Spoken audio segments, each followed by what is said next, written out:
Welcome back. Teke an bongo kumotnaja.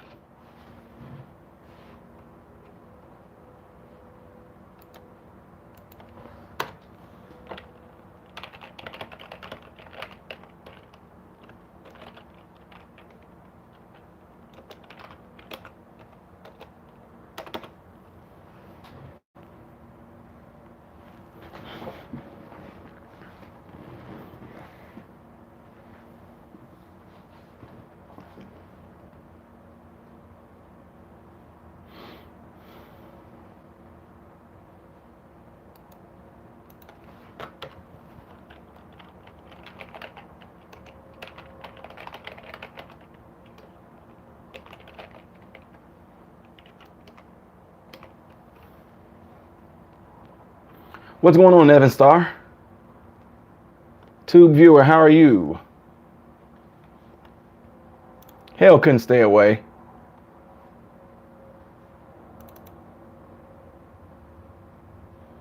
She couldn't stay away. No, Susan, no. Oh, no, God, no. Okay, you just asked me, Susan asked me, did my change come when I met my wife? Absolutely not, sis. No. Um, by the time I met my wife, I was already changed. And here's the thing. What I didn't have as a child, as a young man, as a teenager, preteen, I wanted to have that and build that for myself. What I desired, if I knew that I couldn't get at the time what I desired, I knew that I can build something and give that to somebody else, that which I did desire.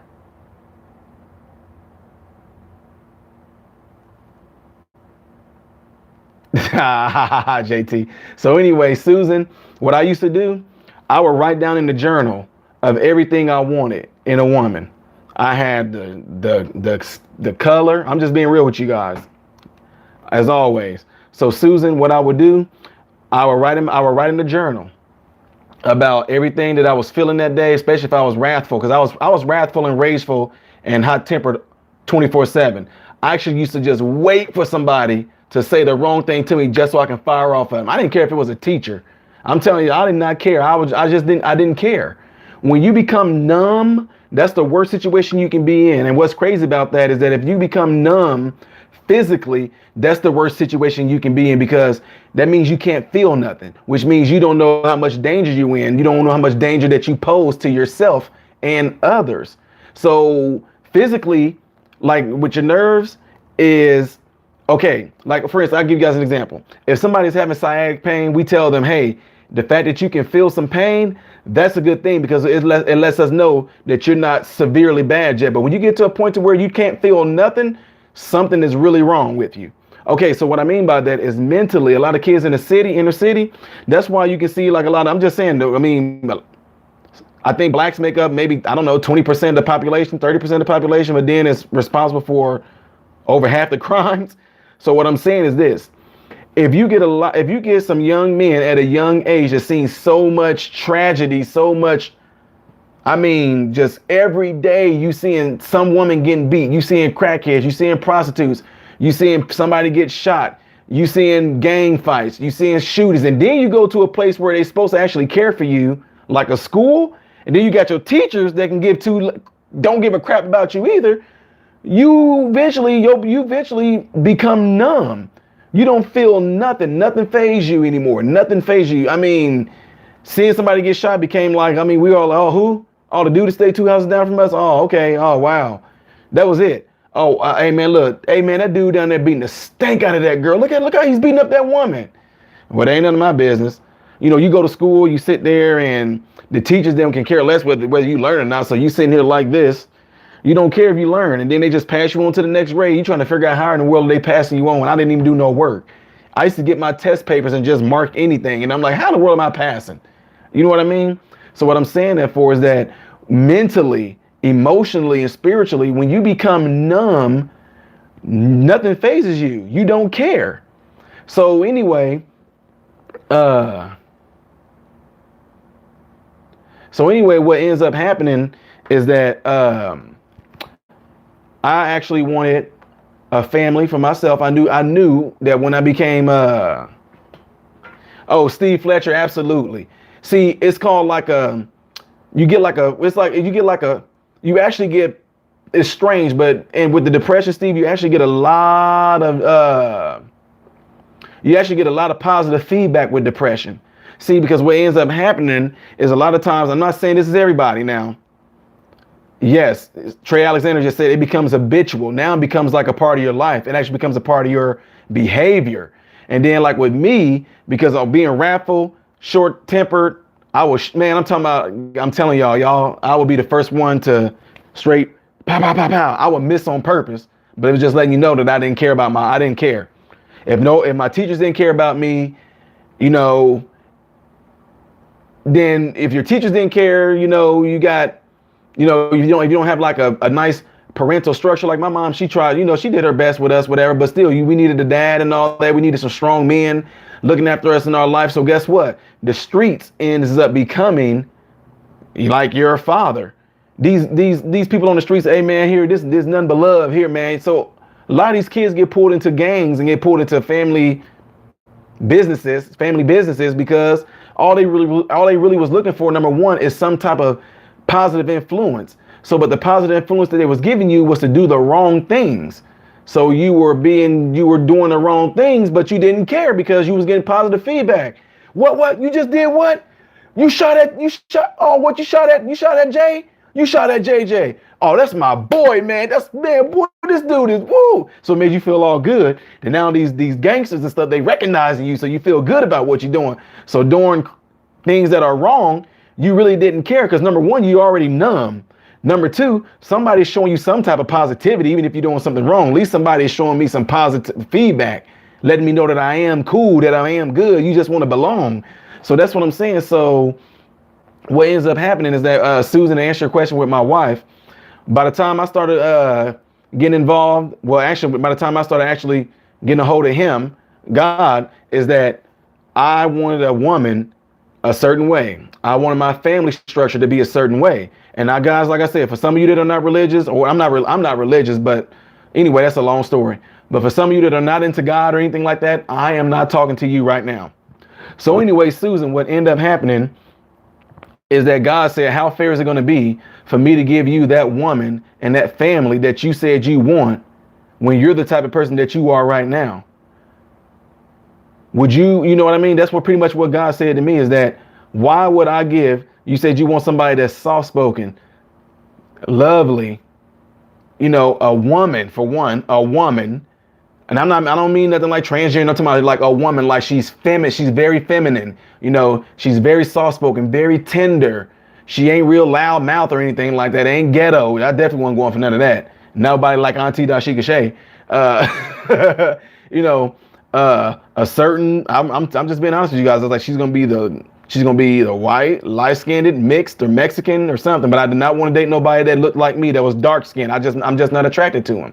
So God pretty much was like, why would I give you a woman like that when you are the person that you are right now? You short temper, you'll cuss somebody out in a minute. Dude, you will fire off a gun at somebody, missing on purpose. You know, you constantly fighting, you snap off on your teachers, you know, you're inconsistent, you know, you don't apply yourself to nothing, you don't care about nothing, you have no feelings. So why would I give you a woman like that? You're gonna end up having a family to where you're gonna end up repeating the same things that was done to you. So I had to make sure, and I had to actually sit there and ask God, well, help me get all these things out of me, because I don't want to take who I am right now at this current moment into a marriage. I don't want to go into a marriage and have to work on something. You know what I mean? I don't want to go into a marriage and work on my temper, work on my cussing mouth, work on me getting ready. I would fight in a minute. And I don't care who you was, because I knew how to fight and knew what to do. I didn't want to be that person in the marriage. I didn't want my sons seeing that stuff. My sons them have no idea what that life is even about, not even close. So, and that's what happened. God helped me. I didn't even have to work for it. He just, all of a sudden, he just started taking certain desires away from me. All right, Stephen, good luck on that, sir. Susan, absolutely.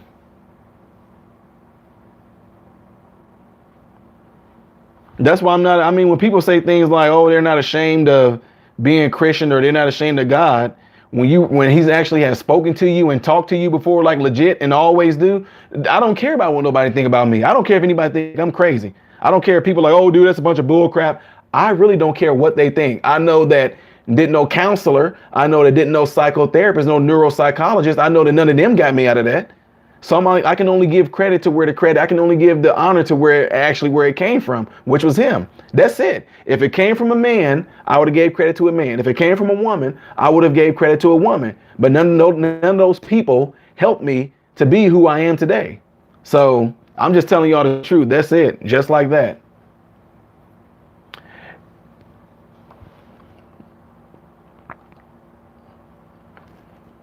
I love this thing. I'm telling you, I love this thing so much. That's why I have love for people. Absolutely, Trey Alexander. That's why I'm saying once those things were pulled out of me, man, I seen the world and the world look completely different. Steve Fletcher, yes, I do. Steve, the reason why I'm saying that is because I have people right now that's what they are. Like there's some people that are addicted to chaos. There's some people that are addicted to strife. They literally are. They actually like it. I'll give you guys an example. I'm just being real with you. There was like times where, like for instance, in a marriage, like it's like if my wife does something and it made me mad, I actually liked being mad at her. But then if my wife come back and she says, "Oh, Tyler, what I said earlier and the way I reacted, I'm sorry about that." I'm like, no, I don't want you to be sorry because I still want to be mad at you. I want to be mad. I like being mad at you because I feel like I got something on you now. Be honest. I'm just being honest with you guys. So that's what I'm talking about. Something like that. So some people actually can become addicted to being depressed because of I told you that it's like a positive feedback you're getting. That's the example that I gave, Steve, when I said that, on the streets, they would have us do something that is wrong, but because they positively encouraged us, it felt good to do something wrong. You didn't feel bad about doing wrong because you were seeking that positive feedback that you was getting from the person that was telling you to do the wrong thing. It wasn't about doing the act. See, like a lot of times with the depression, it's not about being in a depression. A lot of times it can be about the attention that the depression gets you. You know what I mean? And I'm not saying this is everybody. So don't everybody, well, I'm not like that because I don't even like to be around people at all. I'm not talking to you. I'm talking to the ones that I'm talking about. They know what I'm talking about. They know who I'm talking to.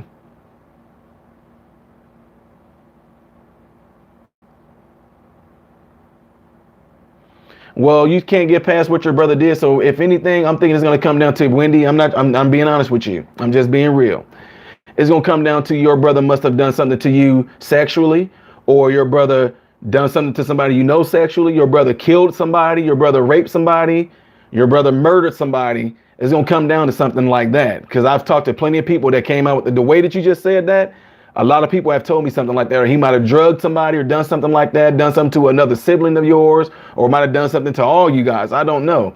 But I do know that forgiveness, guys, when it comes to things like forgiveness is not an act of actually saying something. So like if I tell you, you have to push somebody. Am I telling you to say to somebody, "Hey, I push you"?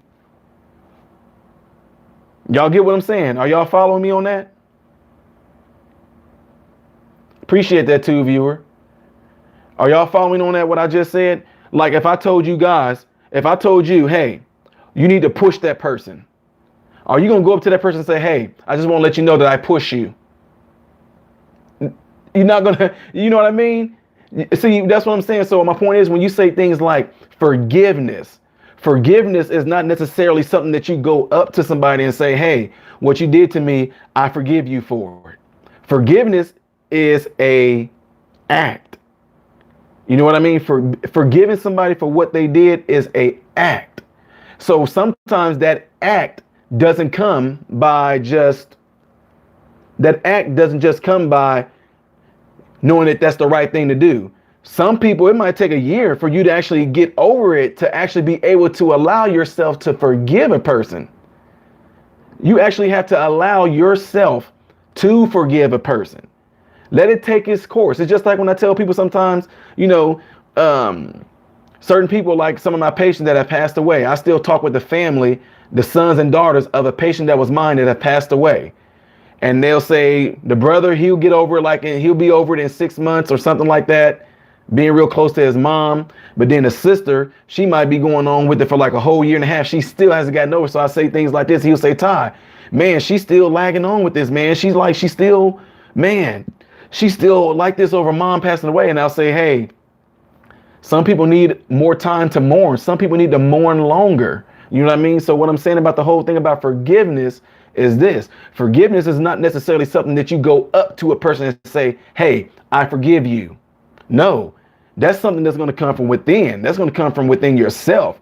You're going to have to allow yourself to forgive a person for the wrong that they've done to you, so you can go on. Forgiveness is for you. It's not for them, because that person that done something to you, a lot of times they don't even remember that they done it to you. And number two, some of them have gone on and they're living great lives, doing good with their lives, got a family and a wife, and maybe done something real prestigious with their life. And then here you are left with the junk that they did to you. So I'm not holding on to none of that. I'm not holding on to none of that junk. It's not about to sit there and take me to an early grave. It's not about to mess with me mentally. So you have to allow yourself to do it. But like I said, I'm just being honest. Like I told you, what I just gave, the example that I just gave.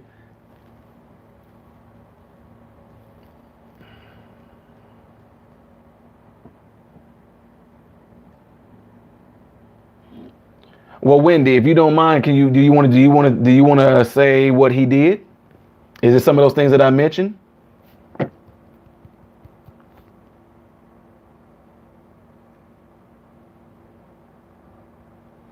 You and the dog are stretched out dead.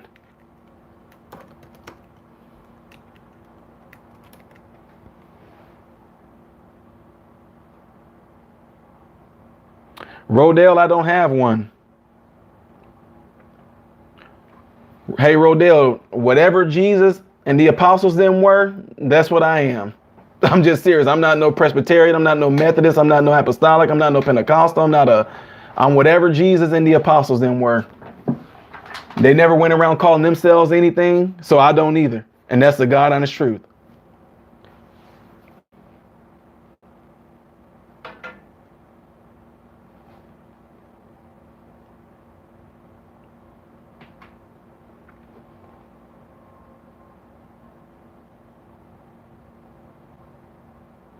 Teresa Diane, see, I respect that. I totally understand that.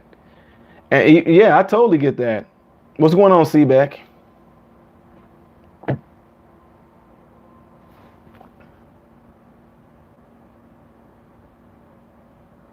Well, no, see, Steve, here's the thing. When it comes to forgiveness, what you just said is true. Like me, I'll give you an idea. Like with me, I was molested too by about probably 6 different women. Okay. Now here's the thing. I forgave them. I still see them face to face to this day. I still see every last one of them. As a matter of fact, I know them very well. Now, when I see them, no, I don't forget what they done. But the thing is, by me actually forgiving them, it doesn't affect me like it did before. It doesn't have that hold on me no more. I can talk with them and have, as a matter of fact, 4 of them are subscribed to me. I haven't forgotten, and I'm talking about it right now. They know what they did. I told you guys, I don't know if you guys can see this, but there's right here. If you can see this pretty good, right here. 1, 2, 3. I got 3 marks right there. One of those women told me to do something sexually to her, and I told her no. So she stuck a fork in the fire, like on a gas stove, and then she burnt me with it because I wouldn't do it. And I was in the, I'll tell you, I remember this like the back of my head. I was in the 1st grade when that happened. I was in the 1st grade. And she was like 16 or 17 years old. So that's what I'm saying. I'm telling you, the power that can come with that is absolutely phenomenal.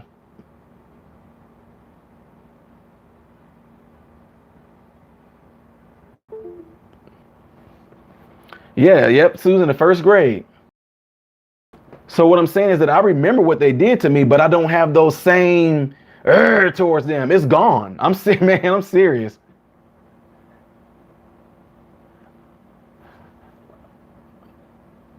Wendy, you said you replied and it's gone? I'm gonna find it. Let me go find it.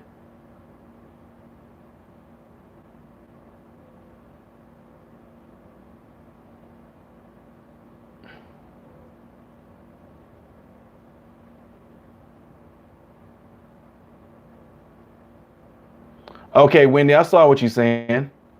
I see what you're saying, Wendy. I totally get what you're saying, Wendy. But see, my thing is this. I'm here just to tell every last one of you. I'm here to tell every last one of you guys. I promise you, you will never know this and understand it until you crossed over to the other side a little bit. And I don't mean dead. I mean, when I say cross over to the other side, I mean, it'll be hard for you to actually grasp and understand this, to know you have no idea how strong you are. The fact that you guys are actually still here right now, being brave enough to even talk about it and put it out there. See, the stuff that you went through in your past, don't look at it as a, as something that's just absolutely terrible that happened to you. Look at it as, look at all these hurdles you've accomplished. You are still here right now. That's how strong you are, because of the fact that you are still here right now in this chat room talking to me right now. You are still here right now. So don't look at that stuff that happened to you in the past. I know it's going to be hard, but don't look at that stuff that happened to you in the past as a downfall, as a bad, as a this, because God has ways of turning all those bad things around into good things. What something can be meant to be to harm you, now it can be used to help. Example, look what I'm doing right now with you guys. I'm sharing this stuff with you because I'm trying to show you guys that you can get past it. You can actually do really, really good for the remainder of your life. You can actually let that stuff not have no stronghold on your mind. You actually have the power to get past it. All you have to do is just ask the one that's powerful enough to get rid of it. It's that simple. I'm not telling people, oh, like I said, y'all know how I am. My point in saying all that is the way that I was taught to look at a lot of things that happened in my past. Look at all those hurdles that I jumped over in this race, in this journey in life, and this pathway that I'm going down right now. All those obstacles that happened to me in the past, it's a hurdle that I jumped over. And look at me, I'm still here. I'm still running. I'm still doing it. Now, not to say that nothing else cannot be happening to you guys. It might be traumatic, but that's just going to be another thing that you just going to have to, you know what I mean? I look at it, like I said, it's crazy.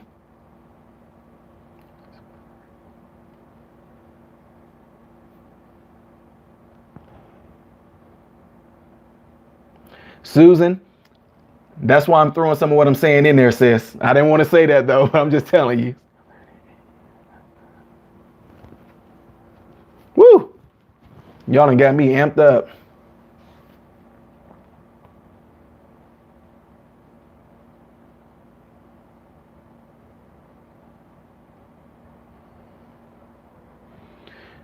Yeah, see, again, to viewer, like I said before, Trey Alexander, absolutely, man. That's what I'm saying. That's how powerful this stuff is. That's how powerful words are. And that's why I tell people all the time, all I do a lot of times, man, I tried like the AA meetings and everything like that. One of the best things you can do is just change a person's focus off of them and put it to where they need to go. That's what I'm saying. I don't want people's focus to be on who they currently are right now. I want your focus to be on who you are striving to be. Put your focus on that and watch how your body, your mind, your spirit lines up with that and corrects it, and you seem to flow that way. All of a sudden, it seems like when you change your focus on where you want to be and where you want to go, all of a sudden it seems like all these different people are going to come in your life to help you get there. I kid you not. Trust me when I tell you, the minute you start thinking of who you want to be. Matter of fact, this might sound stupid to you. Write down who you want to be, where you want to be. If you want to write down, I don't, and put it like this, in 6 months, I don't want to be depressed. In 6 months, I want to be happier. In 6 months, I want X, Y, and Z. Write that stuff down on like 10 different pieces of paper. Put one on your mirror in your bathroom. Put one on the refrigerator. Put one on your door. Put one on the middle of your darn steering wheel so you will always see that, so it can remind you when you start to think on things like that, and when you start to actually point yourself in that direction, you keep on saying those things out loud. Watch how all of a sudden people start to jump in your life that actually can take you there. I kid you not, man. I'm telling you. It's just the way that it works. It's just like when you decide to do things bad. Ain't it funny how when you want to do things wrong or illegal, you seem to get with people that do things that are wrong and illegal? It works the same way.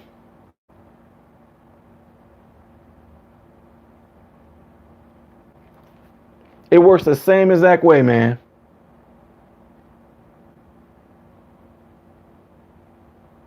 Rodale, just don't turn it on. I'm just saying.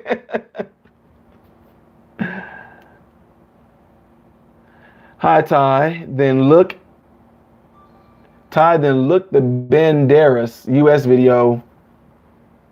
This is your life.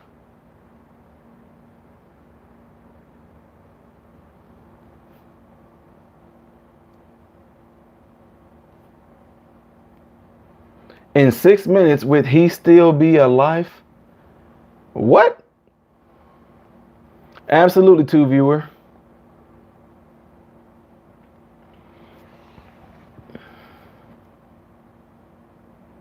Appreciate that MDM 3276.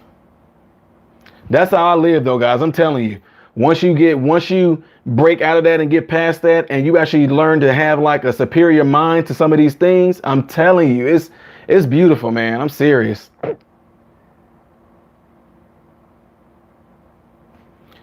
See, Avery, what you just did right now, you just said, yeah, but what about when you read or think that, and then that, what's the point?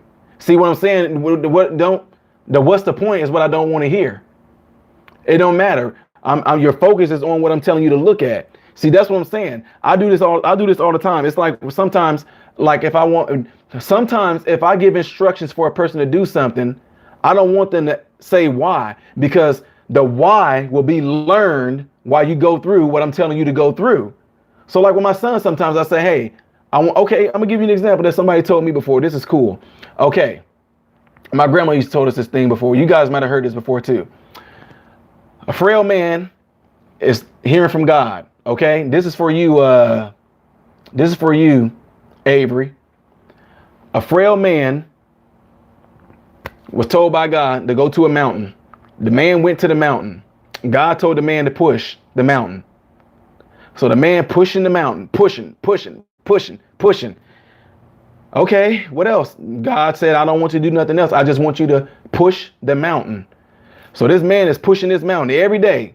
God's telling this man, I want you to push this mountain. So it got to the point to where the man said, okay, look, I've been pushing this mountain every day, like you told me to, for over a year. This mountain is not moving. Why are you having me push this mountain? And then God told him, look at yourself. The man took a look at himself. God said, look at those muscles that you built up. Because you was trying to push that mountain. Look at your triceps. Look at your calf muscles. Look at your quads. Look at your core. Look at your shoulders. I never said that I wanted you to move the mountain. I wanted you to push the mountain. Now that you've been pushing on this mountain for so long, you built enough strength to where I actually want you to climb over it.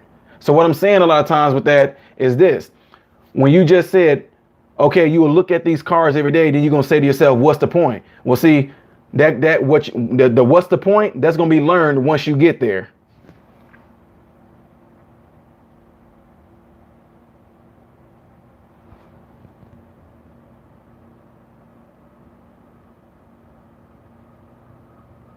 What's going on, Ramona?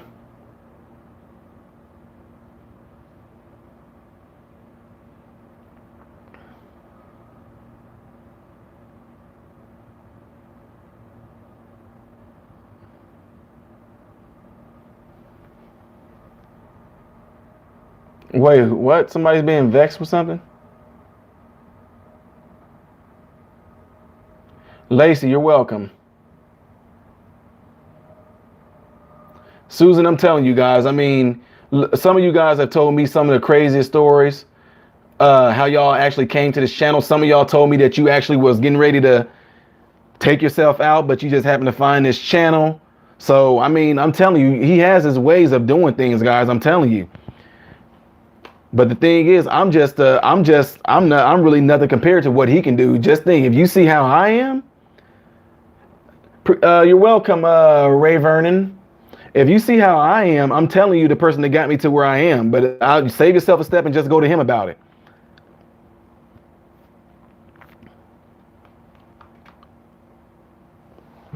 Like I told you before, I want you to focus on and think about the person who you want to be, and watch what happens. I'm telling you, it's crazy. It works. I can't make it that much more simpler. Like for instance, for me, okay. If I want to accomplish something, like I went to school and I did track and field professionally. In order to run faster, jump higher, I had to put in the work in order to get where I wanted to get. Y'all can look it up right now. I was a state champion. Like I was in Illinois, I was one of the first freshmen to ever go to a state track meet and place as high as I did. And then in my sophomore year, I was the first sophomore in the state of Illinois to actually go to state and almost won state and got second. First sophomore to get second. And then my junior, senior year, I actually won state.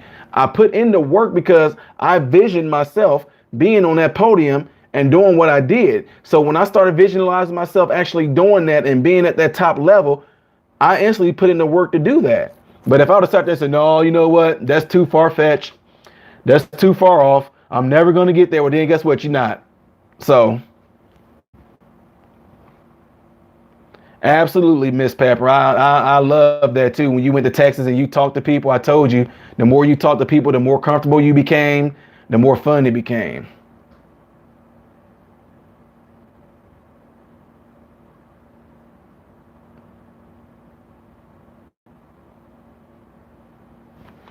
Well, Wendy, the thing is that when you really understand, like I have a video on here, Wendy, that talks about church. When you really understand what church is you.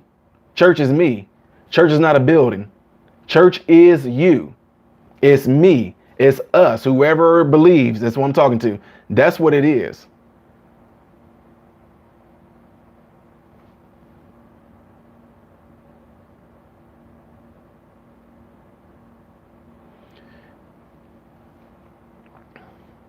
I hear you. I hear you, Susan. I absolutely hear you, sis.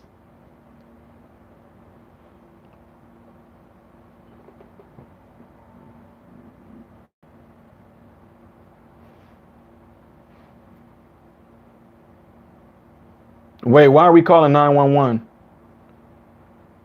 What are we talking about? Come on, people will call 911 if it's a person in a different state. What happened? Colin, I have not checked out your song yet, sir. What's going on, Dorothy? You always come in when we getting ready to get off. Okay, so I'm going to go check it out.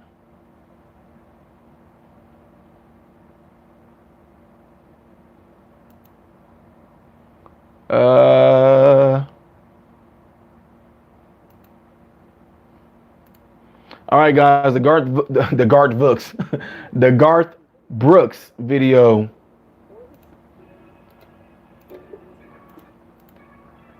I'll give you guys well,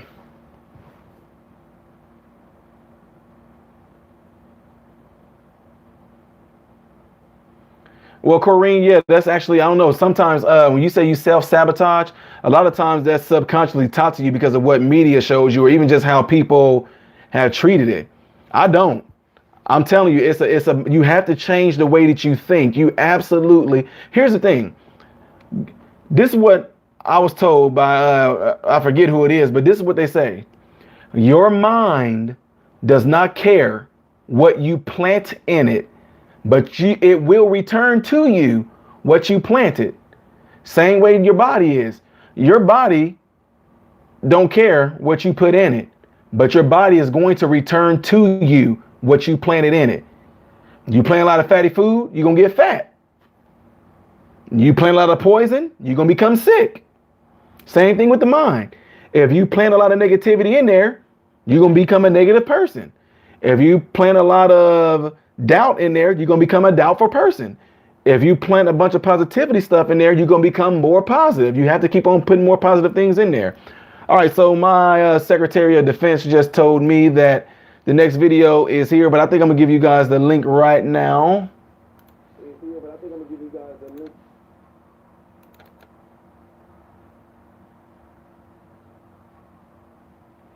Ramona, absolutely. That's a good way to use that, sis. All right, guys, there's the link right there for the... Appreciate that, Susan, and you are a strong woman. You still here. Absolutely. I'm telling you.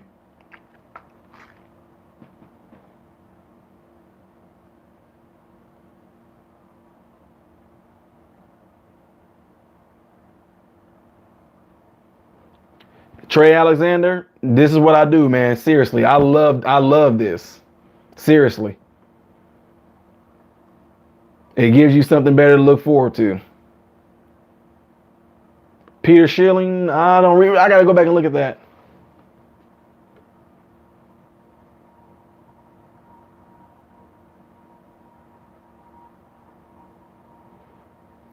No, Avery, see, no, I don't want you to try.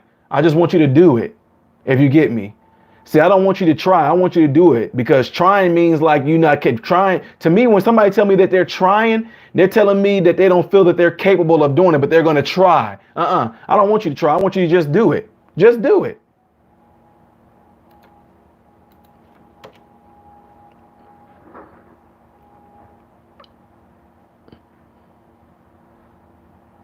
Appreciate that, Rodell.